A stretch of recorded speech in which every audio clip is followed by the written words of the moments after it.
বলছেন, আসসালামু আলাইকুম শেখ। ওয়ালাইকুম সালাম রাহমাতুল্লাহ। মহিলাদের পিরিয়ড থাকা অবস্থায় কি মসজিদের একেবারে ভিতরে যেখানে নামাজ হয় সেখানে প্রবেশ করতে পারে বসে থাকার জন্য, বা অন্য কোনো কারণে?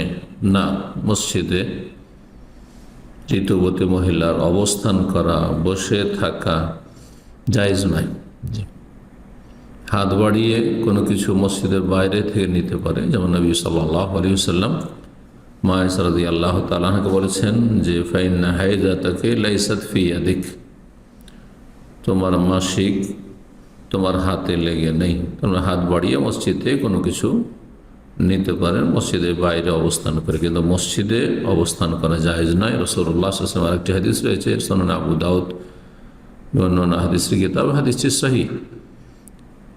ইন্নী লা উহিল্লুল মসজিদা লিহাইদিন ওয়ালা জুনুবিন, আমি মসজিদকে ঋতুবতী মহিলার জন্য আর জুনবি যার গোসল ফরজ হয়ে রয়েছে স্বপ্নদোষ অথবা স্বামী স্ত্রী মিলনের কারণে, তাদের জন্য হালাল করি না।